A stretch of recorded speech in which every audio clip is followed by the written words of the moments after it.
서울 중심부부터 역전세 징조가 나오고 있습니다. 서초구 같은 경우는 벌써 7주째 하락이라고 하는데 그 메이플자이 입주 때문에 그렇다고 하죠. 맞아요. 강동구에 올림픽파크 포레온이 들어올 때도 하락은 없다. 규모는 무려 4배 수준인데.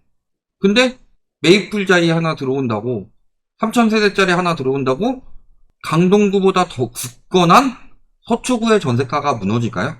그런 식으로 하고 있습니다. 근데 실질적으로는 전세 시장이 예전 같지 않다는 징조겠죠. 부동산원에서 최근 지난주하고 이번주 전세 가격을 비교를 해보더라도요. 보기 편하게 두 개만 봅시다. 자, 그럼 분명히 보합이에요. 도심권 같은 경우는 뚝 떨어졌죠. 그 다음에 동부권 조금 올랐죠. 서부권 조금 올랐죠. 그 다음에 강남 떨어졌죠. 강남 지역은 전반적으로. 그래서 동남권에서 많이 반토막 났고 서남권에서 조금 올랐고, 이런 상황에서 보면은 대부분 보면은 이렇게 많이 떨어졌단 말이에요. 떨어지거나 보합이거나 떨어지거나 하락폭이 커지거나, 상승폭이 커진 것은 매우 조금씩 상승하고 하락폭이 커진 것은 많이 커졌죠. 아예 보합으로도 가고. 그런데도 거의 지수가 저렇게 나온다는 것 자체가 전반적으로 하락 지역이 많이 늘었고 상승폭이 급감한 곳들이 많고, 조금 더 상승폭이 커지는 곳들은 거의 0.01%포인트 정도밖에 안 늘어났는데 어떻게 상승폭이 그대로 유지가 되냐, 그런 부분에 대해서 자꾸 의심이 가는 거고, 특히 서초구 같은 경우는 0.08%포인트 떨어지면서 전주가 0.02%포인트니까 커졌죠. 그리고 매물은 급증했다. 이거 잠원동 메이플 자이 때문에 떨어지는 겁니다. 물론 잠원동 메이플 자이의 영향이 없다고 볼 수는 없겠죠. 근데 올림픽파크 포레온 때랑은 너무 다르지 않아요? 올림픽파크 포레온이 들어오는 동네는 너무나도 상급지이기 때문에 그러냐? 서초가 상급지예요? 강동이 상급지예요? 최고 상급지죠, 서초가. 그러면 여태까지는 어떤 식으로 이야기했어요? 상급지 전세 가격이 문제 생기면은 강남 서초는 누구나 살고 싶은 동네이기 때문에 온다는 거 아니에요. 하급지에서 올라올 거다. 가격 절대 안 떨어진다. 이런 식으로 항상 이야기를 했었잖아요. 올림픽파크 포레온 들어올 때도 계속 그런 식으로 이야기했고, 예상했던 역전세는 없었다 이러면서. 근데 그거에 4분의 1 토막짜리 하나 들어왔다고 서초구 전세가 7주째 무너져요? 저 입주만으로 무너지는 게 아니다. 입주 외에도 여러 가지 규제라든가 또 대출 상황이라든가 이런 것들이 전반적으로 나오는데, 특히 서초구 같은 경우는 서초구에 전세 들어가는데 버팀목 받고 들어갈 수 있는 분들이 얼마나 될까요? 버팀목 받고 올라와서 사실은 강동구 먹고 올라가서 송파구에서 강남 서초까지 올라가 줘야 되는 건데, 피라미드 구조 제가 말씀드린 거는 전세도 똑같습니다. 근데 강동구에 올림픽파크 포레온이 들어오면서 올라가지 못하고 거기서 다 흡수돼 버린 거 아니에요. 그러니까 새로운 공급이 나왔을 때 밑에서 원기옥 모아줘가지고 뚫고 올라온 수요가 없어지는데, 그러니까 떨어지는 거 아니에요. 거기에다가 5월부터는 전세 보증 규제도 들어가기 시작했죠. 그럼 밑에서 모이는 원기옥은 미스터 사탄이 모두 힘을 내주세요 하지 않으면은 조금밖에 안 모이는 그 원기옥밖에 안 될 텐데, 이미 지방 같은 데는 2년 전보다 떨어진 곳이 많다고 그랬죠. 아까도 동탄 이야기를 했는데 역전세가 가장 많은 지역이 어디예요? 화성시예요. 그 다음이 어디예요? 성남시예요. 화성은 동탄, 성남은 판교. GTX 라인으로 엄청 찍은 곳들 아니에요? 근데 역전세 비중이 가장 높습니다. 왜 역전세 비중이 높을까요? 2년 전에 전세가를 어마어마하게 비싸게 받았으니까. 많이 받았고 높게 받았던 곳들이 역전세도 심해지겠지? 해당 공인중개사들은 전세가가 오르는 중이니까 괜찮습니다. 언제까지 오를 건데? 전세 보증보험이 규제에 들어가기 시작했는데 언제까지 오른다고 하냐? 그러니까 저런 식으로 역전세가 나기 시작했어요. 역전세가 퍼지기 시작하면은 앞으로 붕괴는 커질 수밖에 없다. 왜? 2008년에요. 떨어졌을 때. 그 다음에 2010년부터 다시 떨어졌을 때. 그리고 2019년에 잠깐 떨어졌을 때. 2022년에 떨어졌을 때. 언제가 제일 세게 떨어졌어요? 글로벌 금융위기는 2008년에 터졌고, 2010년은 데드캣 바운스 끝나고 저축은행 사태 터지기 직전이죠. 2019년 미중 무역전쟁. 근데 제일 빨리 떨어질 때는 2022년이죠. 왜? 이때는 매매는 떨어져도 전세는 올라갔는데, 이때는 전세가 매매가를 끌어내렸기 때문이죠. 문재인 정부 때가 노무현 정부 때보다 집값이 더 빨리 올라간 이유. 그래서 노무현 정부 때도 이 정도까지는 안 올랐는데 문재인 정부 때 미친듯이 올랐다. 그 이유가 전세자금 대출이랑 전세보증보험 때문이라고 그랬죠. 100% 보장 안 내주면은 은행에서 그렇게 돈을 빌려줄 이유가 없어요. 위험한데. 그럼 전세 대출 축소되고 거기에다가 전세 대출에 소득 기준 들어간다고 했죠. 대출 축소하기 시작하면 전세 시장의 거품이 빠지겠어요? 아니면 쭉 빠지겠어요? 역전세 나기 시작하면 2022년에 역전세 난이 났기 때문에 하락폭이 굉장히 컸던 겁니다. 지금 어떻겠어요?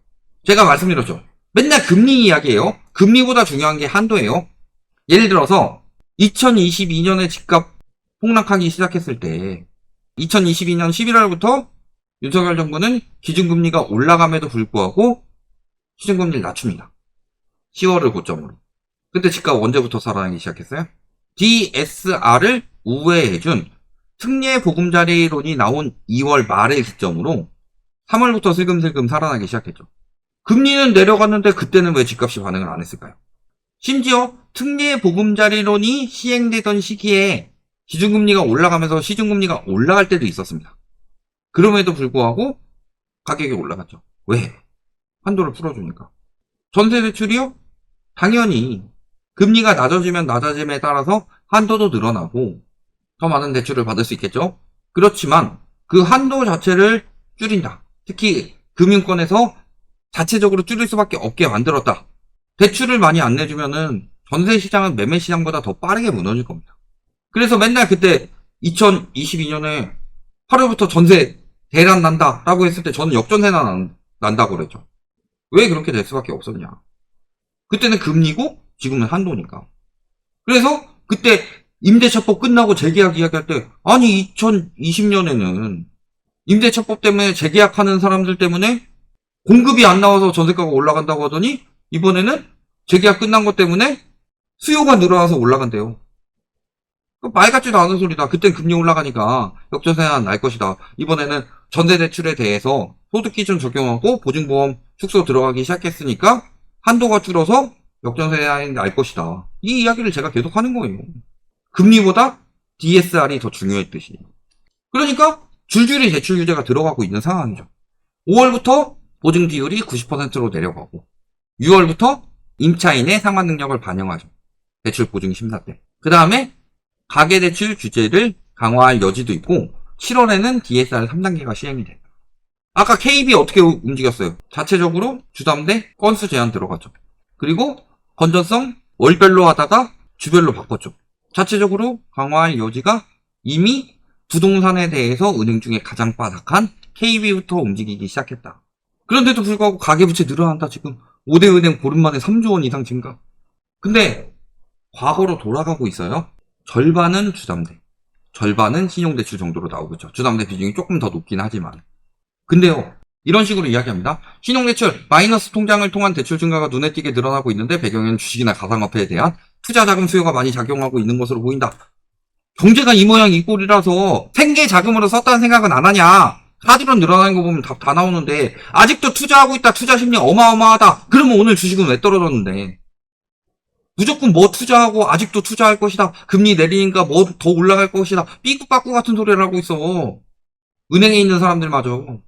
왜? 그래야지 심리 더 살아나고 붕괴 늦어지고 붕괴가 늦어지면 늦어질수록 은행권에서 대비할 여력은 늘어나기 때문에 끝끝내 희망을 붙들고 있는 사람들은 끝끝내 은행한테 빨아먹히는 거고. 부동산 폭등장에서 제일 이득 본 세력이 어디예요? 제일 이득 본 데는 은행이에요. 건설사는 그 다음이고. 그래서 모든 건설 마피아의 최상위의 은행이 있다고 그러죠. 제가. 정부에서요. 주담대를 늘린 것도 있습니다. 그런데 은행도 주담대 위주로 늘렸죠. 왜? 신용대출보다 안정적이니까 담보가 있잖아요.